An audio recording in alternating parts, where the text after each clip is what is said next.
Do you feel safe? Yes, I feel safe. No, I feel the comfort in my generation. I still do feel relatively safe. Yes, I feel safe because I'm surrounded by people who support me. So, welcome all. Welcome to the first episode of Frontline, the informative podcast for youth in the Baltic states about security in the region. I'm your host and moderator, Renārs Kairis. I am a political science graduate, also working at the University of Latvia. And I would consider myself an active member of the youth. And today we have gathered young representatives from all three Baltic states to ask a seemingly simple question in a difficult geopolitical situation. But first, let me introduce you to our panelists. From Estonia, we have Siim Umerov, chairman of Isamaa Youth and foreign secretary of Isamaa. Then we have Saulė Kubiliūtė, political science graduate from the Institute of International Relations and Political Science at Vilnius University, and Viesturs Romka from Latvia, Latvian Transatlantic Organization project manager and member of the National Guard in Latvia.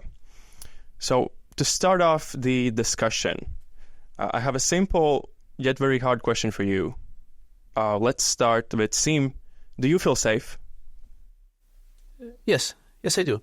In terms of imminent military threat, yes, I do feel safe. But of course, I understand that the reality is that for the first time since very long, we have an active war going on the continent of Europe now, and people are feeling anxious, and people are also feeling less safe, which is understandable. But I think that generally, I would say that I'm feeling pretty safe. Okay, so acknowledging that you feel safe while other people don't. Saulė, what about you? I would say it's been like waves pretty much, because when 2022 happened, like on February 23rd, I was listening to Putin's speech, like yammering, like a drunk uncle around by the Christmas table. And he was talking about history. And basically what I could summarize from that, it was funny, but also by the end of that, I understood that he literally said that none of us should have existed. This was some Lenin's mistake that all these countries, Baltic countries, Ukraine exists. So then I felt unsafe. And even before that, because it felt also there were some provocations, at least in Lithuania.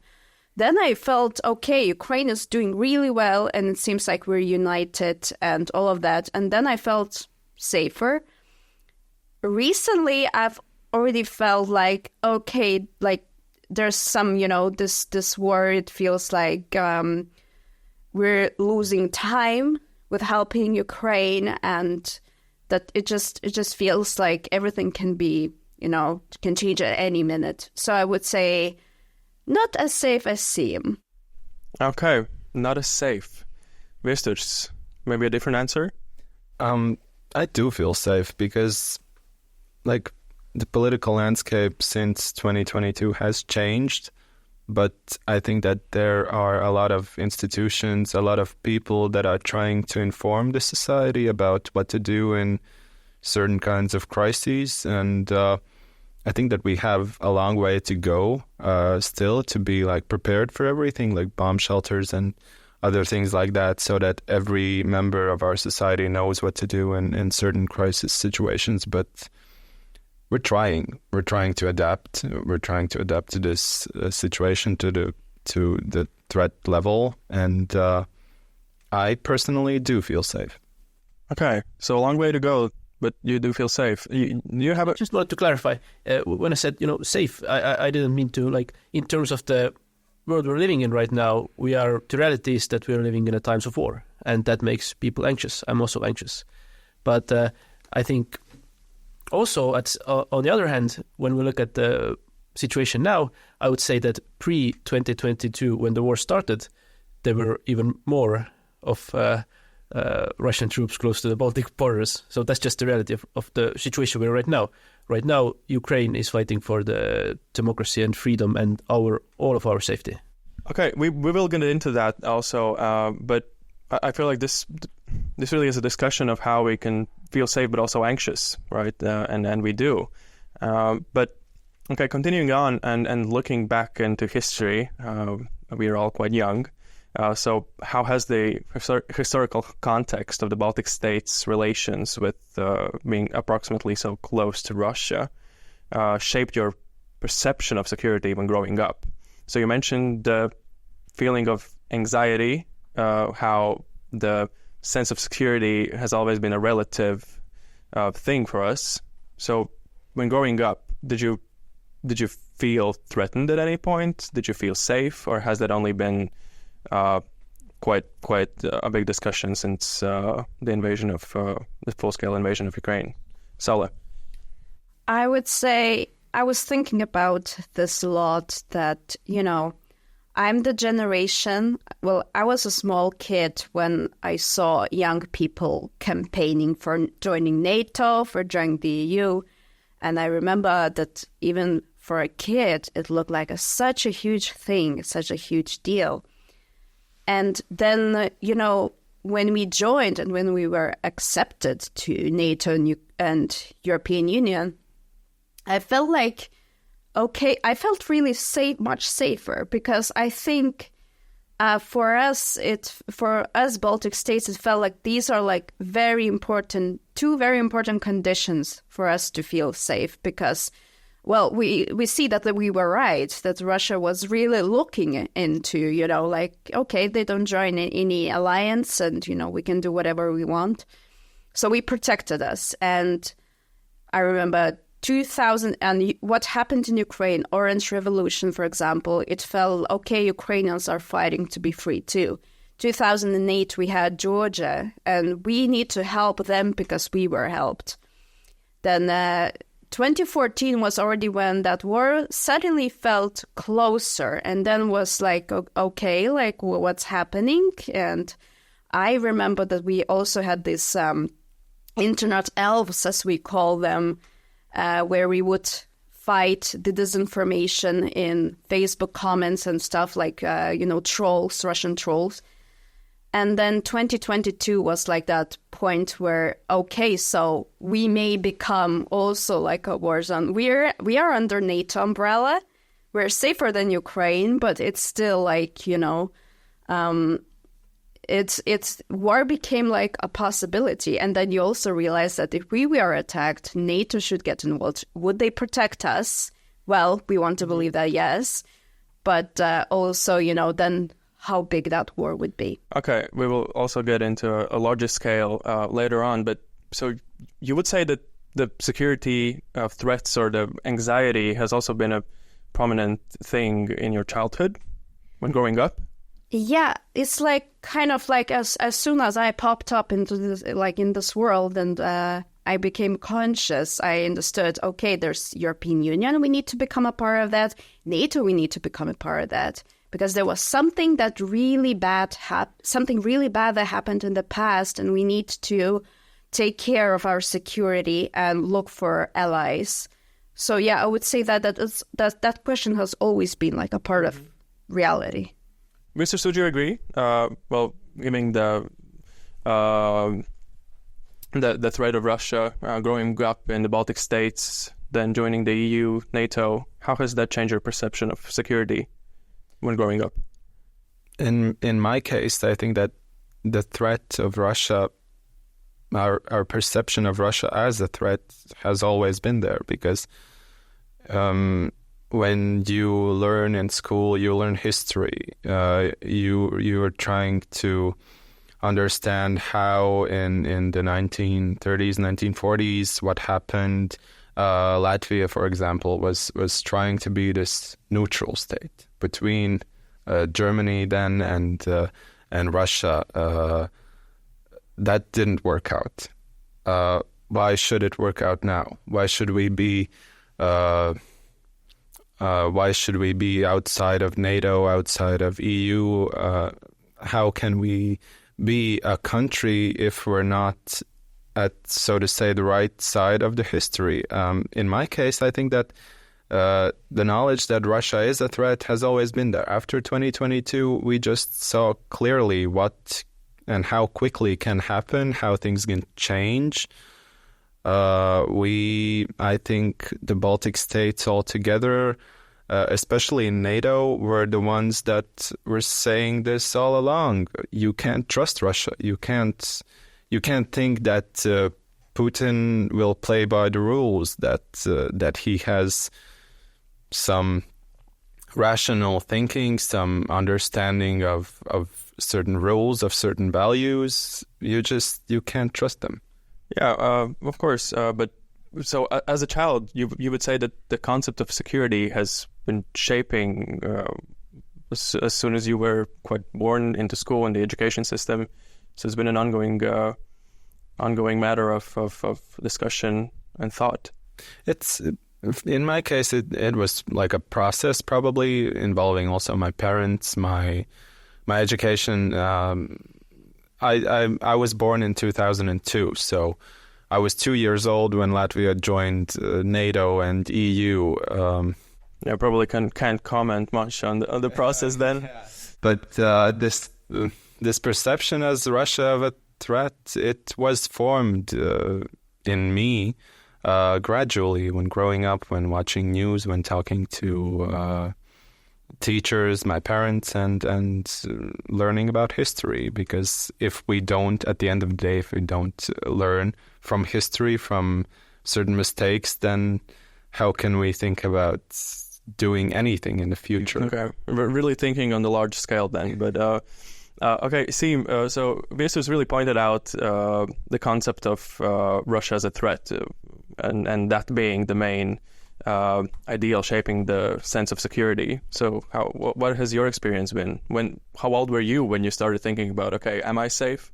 Well, I don't know how old I was, but I would have to agree with that. Ever since I sort of became conscious about things happening around me, about political topics, that has always been the point, because the reality is that we are living next to an authoritarian state that has imperialistic ambitions. And that is, I think, even whatever political topics you sort of discuss, or if you're at all interested in sort of the political discussions itself, there's always been in there some sort of talk about that we have to defend our sovereignty. We have to defend ourselves against our imperialistic neighbors. That's the reality of growing up in Baltic states. I believe that's what we share.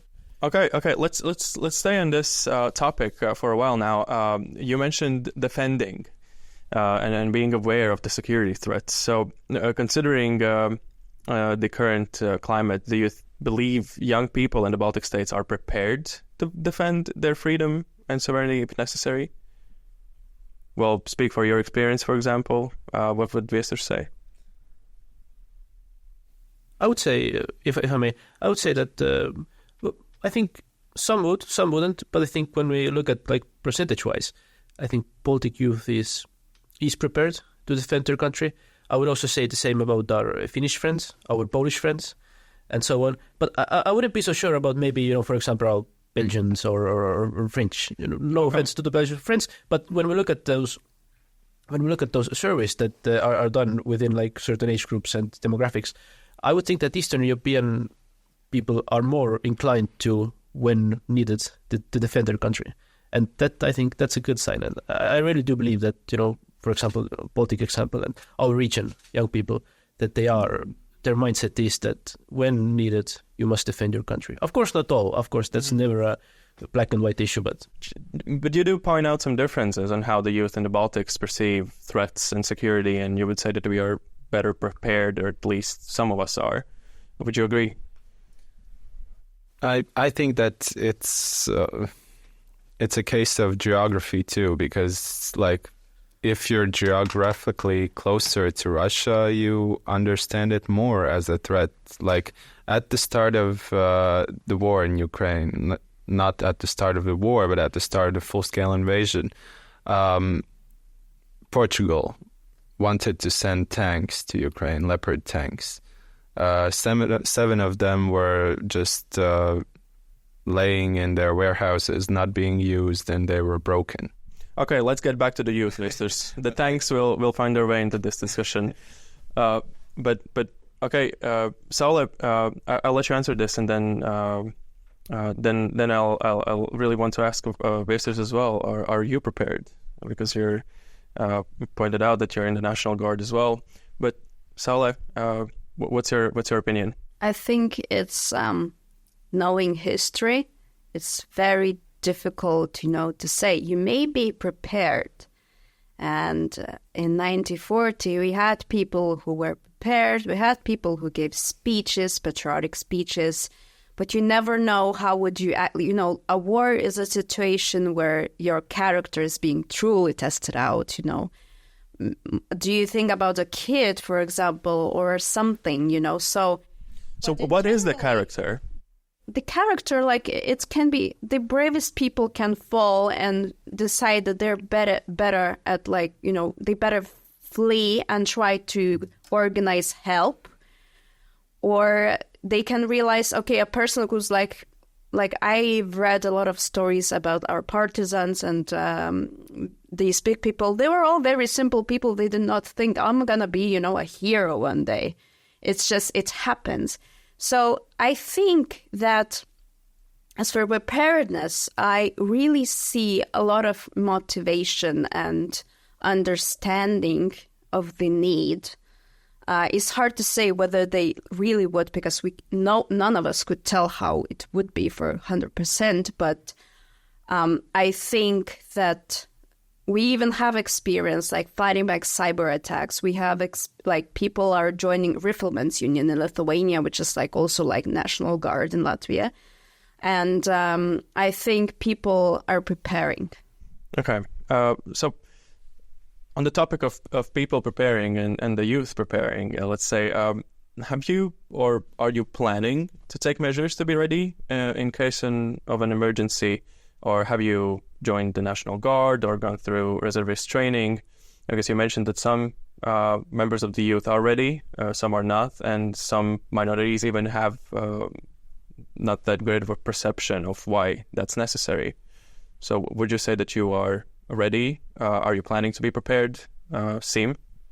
Well, I think it's a difficult question, because I don't think you can never be certain if you're ready for really that sort of difficult thing to happen. But do I plan on being ready? Well, of course I do. And how? And well, for example, to join the defense league, which is similar like Lithuania and Latvia, which is a voluntary group that you can be part of to serve your country. Also in Estonia, we have a mandatory conscription training for males ages 18 to 26. And Lithuania too. Yeah, and I think these are the sort of things that that's the sort of the cornerstone of readiness of the youth and the public in general. Mm-hmm.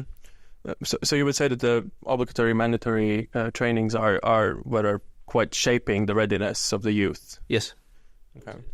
Viesturs, this policy just got also implemented in Latvia. Would you agree that this is a fundamental decision? And would you say that as a member of the National Guard, you have shown some preparedness and some activities in order to be ready? So what would you say for the rest of the youth?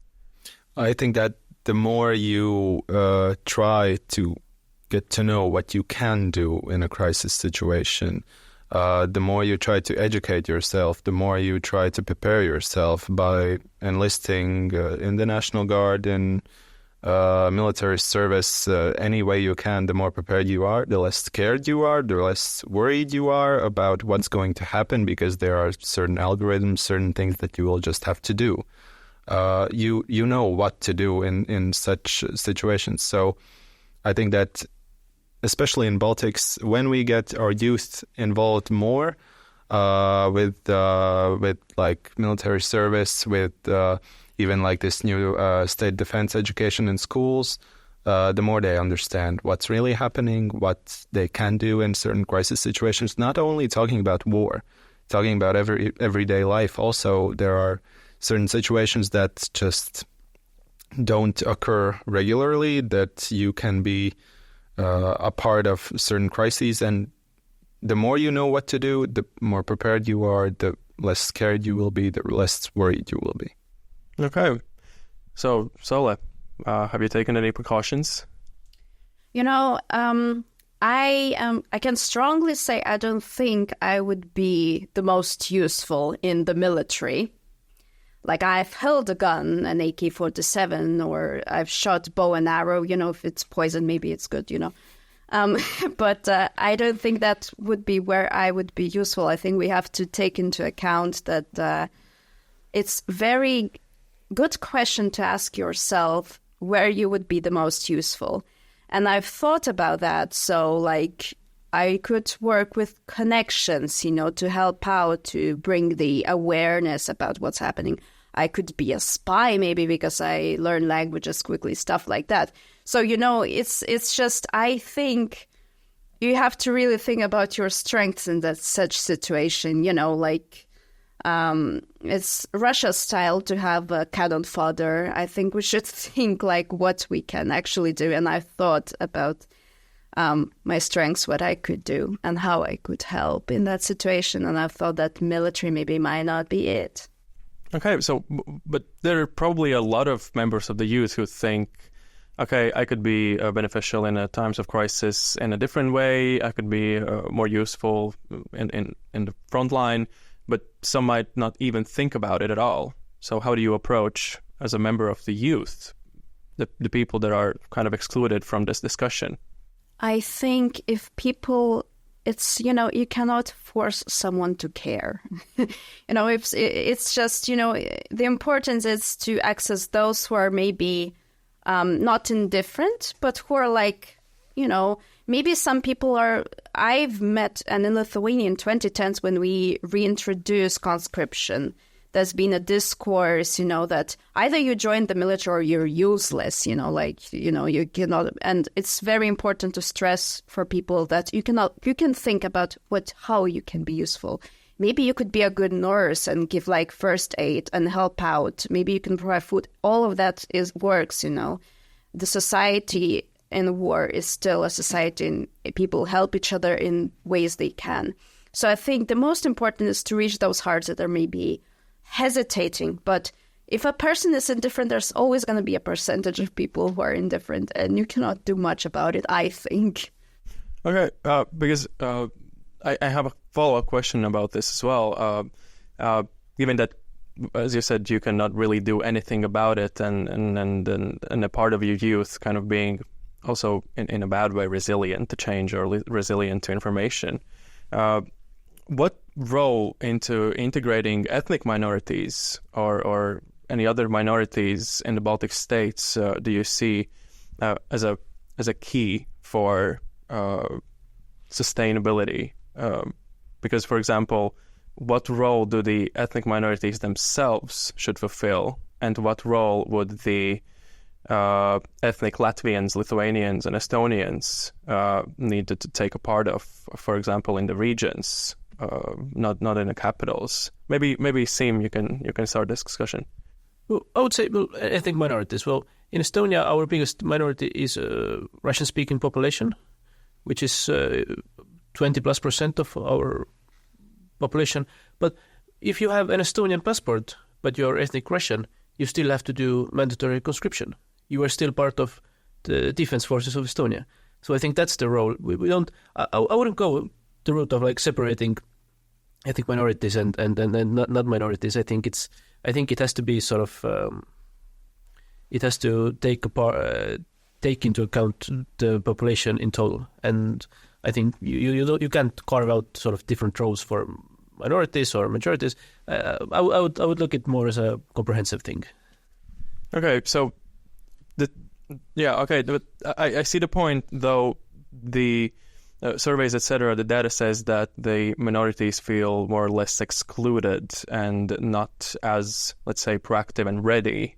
They don't feel as accepted per se in the Baltic states. Therefore, they are not as ready to sacrifice themselves or get involved in these security issues. So, what would you, Viesturs, for example, say in this regard? Well, if they are citizens, then the same duties that we as citizens of Latvia, Lithuania, Estonia have, they have on themselves also. So if you live in the country, if you have its citizenship, then you have certain duties that are affiliated with you also. That's you have the right to vote in elections, but you have to participate in mandatory conscription too. I think that we need to understand that, and that minorities should understand that too. But about their feeling of being excluded, I think that's the big question of how we inform them about what to do in certain kinds of situations. Because talking about Russians, for example, there's the question of whether we inform them in Russian or in Latvian, Lithuanian, or Estonian. So what is the answer? Well, it's a tough question. I don't have a concrete answer for myself, because I think that there are cases where you should talk to them in Russian, but there are cases when you should talk to them in the official language of the country, because over time it accumulates and it creates this sense of, okay, the state is talking to me in Russian, so I can talk in Russian in my everyday life. I see this as almost as a second language of the country, but that's not the case. Of course, yes. So, of course, it's a broader discussion as well, but given the sense of urgency maybe and sense of security, especially for the youth. Saulė, maybe you have a different opinion. Well, Lithuanian case is entirely different from Latvian and Estonian, because we had this zero sum, and we gave citizenships to everyone who was living at that point in Lithuania. So we do not have the non-citizens issue. And I would say, and like our minorities, like biggest one is Polish one. It's 7%, I think. And our situation is a bit different. Like, I could blow Latvian and Estonian minds by saying that our vatniks are mainly Lithuanians. Like, people who spread Russian propaganda. There are some ethnic Russian, but it's not like as much of a question of ethnicity. So we do not have that much of an issue. Like, of course, we have some towns that the so-called Lithuanian appendix, which is like that small little piece of Lithuania that is surrounded by Belarus. It's like inhabited mostly by people who speak a mix of all languages, and they watch Belarusian mostly television, and they believe that stuff. We have Visaginas, which is atomic city and stuff. But I've seen our government try to integrate them and communicate with them even in Russian if it's necessary. But I think it's not as acute of a problem in Lithuania. That's very interesting, because I've always wondered, when I look at the map of Lithuania, I always wondered what's going on in that little appendix that's there are a lot Belarus. of things, but I think it's for another podcast. That whole that small piece, yeah, it's the appendix. We call it. Okay, but we touched upon the problem of maybe everyone having the duty of something, but not everyone understanding what it's for. And I don't. I think I can surely say that not a lot of the Baltic youth really understands or gets why they should even stay here. So, given the demographic tendencies of young people also leaving the Baltic states, whether it's for social reasons, for inclusion, for economical benefits, or security, so living so close proximity to Russia, how does that affect your long-term plans and aspirations for the future, seeing how a lot of young people just tend to leave the Baltic states? I have to correct that for maybe fourth year in a row, Lithuanians are repatriating and returning to Lithuania. The percentage is more like returning. So, but yeah, I understand like the question of... I think, you know, it is a factor when you're planning your future.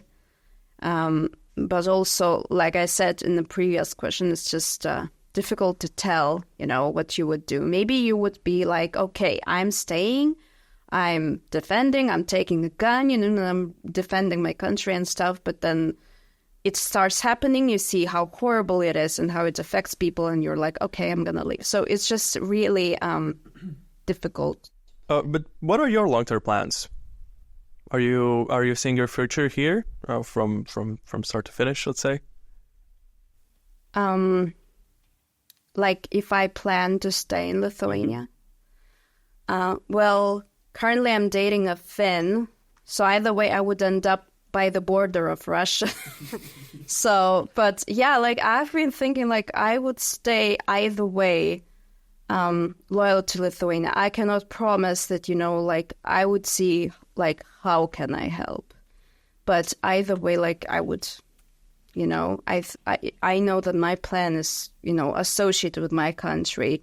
I teach Lithuanian language for foreigners, and it's really dear to me. So, in that sense, yeah. Okay, Viesturs, what are your plans? Join the National Guard, have a career here? Well, I'm not saying that I'm going to be geographically always in Latvia, because the things happen, you have different opportunities, and especially I see the youth and me as part of the youth as not only as Latvian citizens, but citizens of Europe. So we have a lot of opportunities, and I think that we should use them in life. But again, if I'm the member of the National Guard, I have certain duties to fulfill. So if there's a need to defend Latvia, obviously I will be here. And so what about the youth that is not in the National Guard? What's their future going to be like? Well, would you think they don't really... For some people, I can only guess that it's just not even an option to stay here. They don't really understand the value or etc. So what about the ones that are not that active? I feel like it's two-layered question. One part of it was, what can we do to make people want to live in their home countries, for example, in Baltics, right? I think in modern world, you cannot control that. If people want to have careers outside, they can travel Europe. It's very easy nowadays to move abroad and work and live there. That's one thing. Now, I think the second part of it was that during times of crisis or during times of potential aggression, for example, like war, like we've seen in Ukraine. But in that terms, it's like when you're a male, over 16 years old, you can't leave. Well, you can leave now. We don't have to talk about a crisis situation. I think the thing is here not, being physically present and preparing with a gun, just in case Russians come over at any moment, and invite it. It's more about I will sound very cheesy now, but in your heart, are you gonna mentally, consciously be there for your country? You can be in Scotland, but you can we've had examples in Lithuanian history, for example. We had people who fled, but they appealed everywhere they could in the international community so that the annexation is not recognized and stuff like that. So I think it's more not as much of a question whether you stay here physically, but more of a question if you happen to be at any other corner of the world, like say New Zealand or whatever, but something happens to your country, do you feel like, okay, I may have to do something, and even with Ukrainians, because I taught Lithuanian for Ukrainians, and I've seen it does not mean that you even have to appeal to politicians or something like that, but people, they flee. And they start communities, they start all kinds of support among each other. It becomes a part, it's who you are, part of who you are, and it's important to help people who are alike. So I think that's what's at the heart of it. Right. Also in the sense of security, you would say that it's kind of a responsibility for most of the people, and the identity that stays with them also comes with a sort of a responsibility. Yeah, but I also think that people understand those things differently. For some people, it's okay, I have to defend, I have to do something for the state. But for some people, it's not as layered, and they may understand it's my community, it's my people.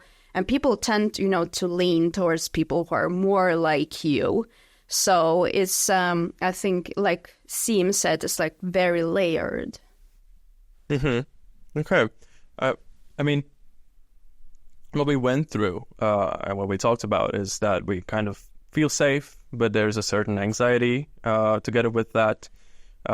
We also have different perceptions of how to include minorities and different situations in each country also on how and what to include. And also when talking about our long-term plans, we consider ourselves European.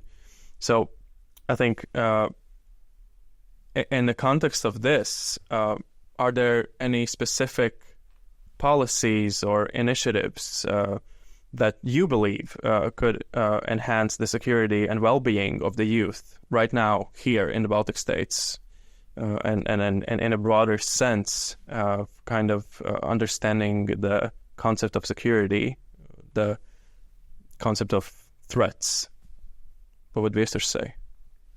I think that we have to involve youth in as many ways as possible, not only in military, because as we all said previously, there are certain things that certain aspects in which you can be useful to your country without being only in the military service. So that's like, I don't know, like learning first aid, packing your 72-hour bag, just educating yourself, thinking about what will you do in certain kinds of scenarios, talking to your relatives. And I think that a big part of this is the responsibility of the state to encourage us to do so, to give us the possibilities to, for example, learn first aid. Just teach it in schools. That's the simplest thing possible, so that every kid, every young person knows what to do in a crisis situation when someone around them or they themselves get hurt. So there's four of us here now. So what should we do starting tomorrow, 9 a.m. To make that happen? Well, there are like the Red Cross, which does these things. They try to educate society about first aid. That's a possibility. But if we ask from the youth to be interested themselves in certain things, like that doesn't work on some factors. If we introduce in our school programs, for example, as a subject, the first aid, that's a thing that would work for everyone, I think. So. Okay, great idea. Siim, how do you make that happen? That was actually, exactly what I was going to say, that you need to introduce it into a school curriculum. And the earlier you start with it, well, of course not the earlier, but at a certain age, when you have people who need to go to school and they learn these things, these are very important skills. And that's how we sort of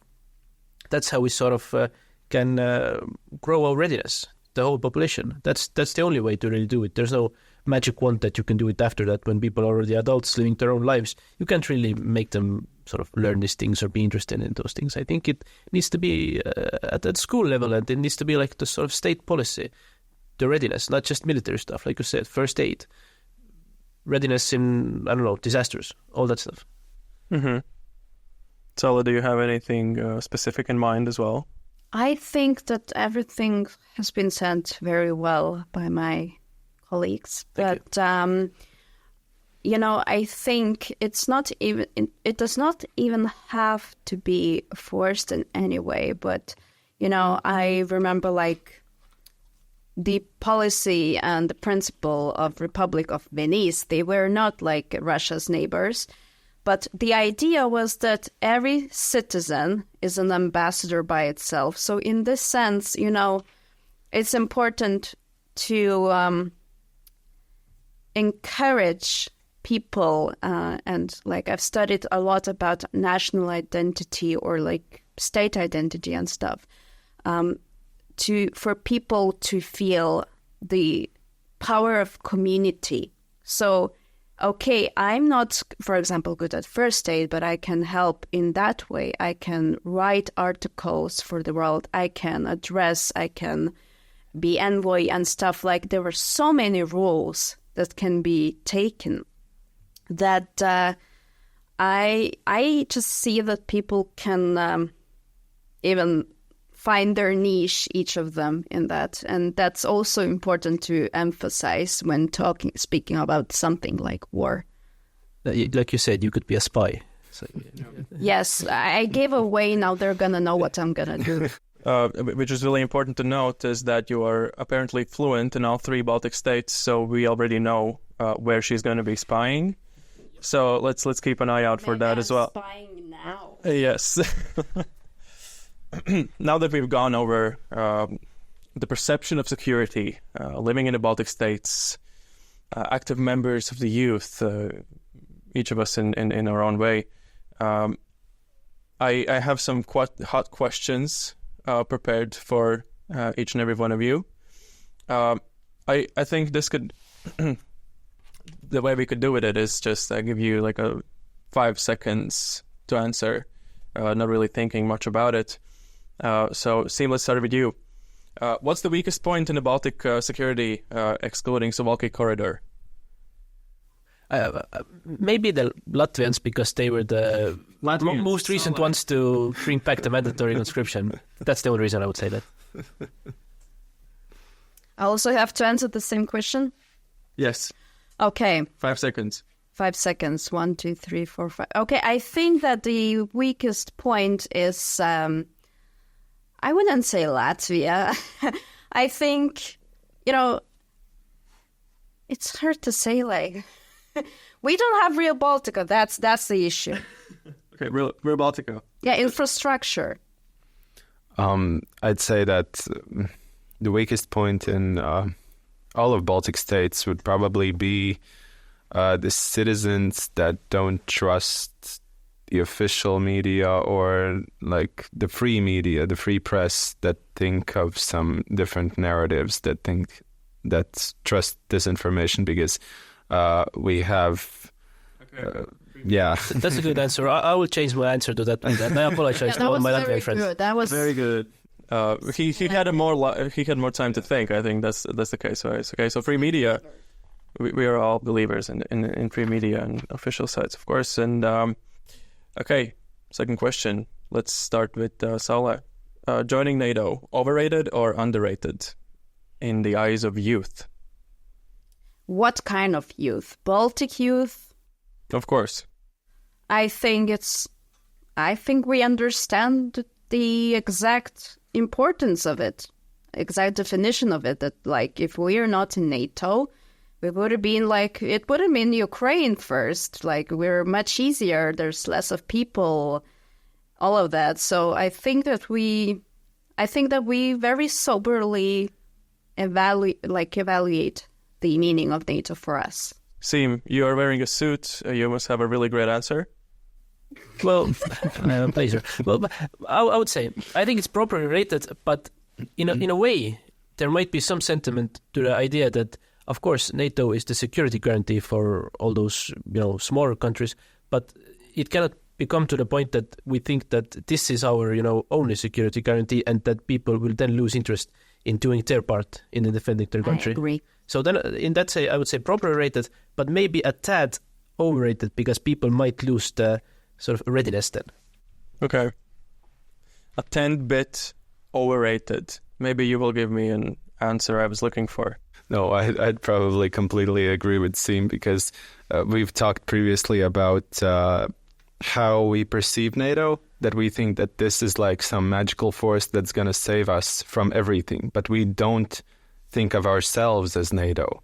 We are a fully committed part of NATO. We have to defend ourselves first to somebody to help us. Underrated or overrated?